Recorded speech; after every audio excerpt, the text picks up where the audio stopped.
This is Leroy, a 4-year-old lab and hound mix. Being a rescue from a local Reno pound, Leroy can look back on a rough childhood, knowing he now has a bright future, similar to his owner. Meet Joey Parrish, a senior at the University of Nevada, Reno. While Parrish isn't doing homework, he is an organ and tissue recovery specialist at renowned hospital here in Reno. Parrish describes what his job entails. So I recover tissue, tendon, bone, vein, ligaments. We do pericardium and heart valves for, those are for transplant, and the other ones are for like surgeries. They can use the skin for people who have been burned. They can use the corneas for transplant. Within 7 days they have to use those, so it's pretty crazy.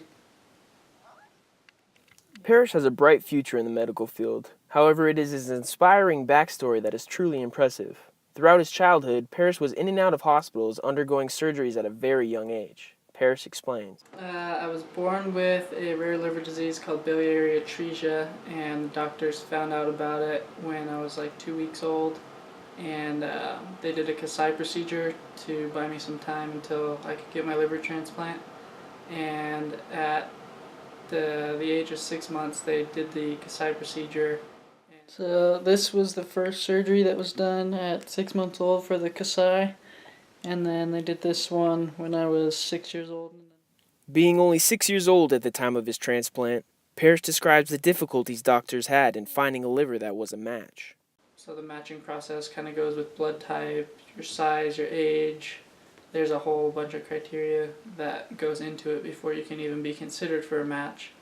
And then they have to alert you before, right as they start the process. So a lot of times it ends up not being a match because one of the criteria doesn't fit, and then you just have to go back home.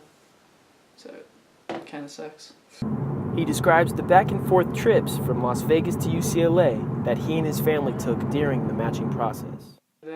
I got a call about 2 months after to go down to UCLA. They thought they had a match, and we got down there and they told us to go back home because it wasn't a match, and that happened again.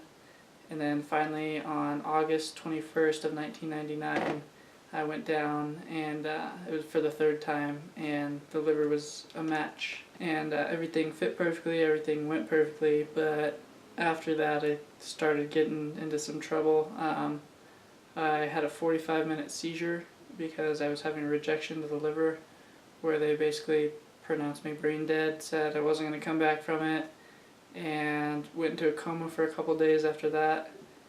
And I woke up I think 4 or 5 days later and was back to normal again. It took a while for my body to kind of settle out after the rejection. Now, 16 years later, I'm good to go. Parrish is still going strong today as he describes his full circle transformation and his inspiration for wanting to be on the other side of organ transplant surgeries. As far as the tissue recovery right now goes, that was definitely from I wanted to be on the other side of the organ donation process. And I actually got to assist on a liver transplant recovery a couple months ago. So it was kind of a full circle thing. It was pretty cool. Parrish feels blessed to have gotten a second chance at life. Coming full circle, Parrish is thankful for the opportunity that he is able to give back to those in need of transplants, as he was 16 years ago. Chris Blake, Reynolds School, Reno, signing off.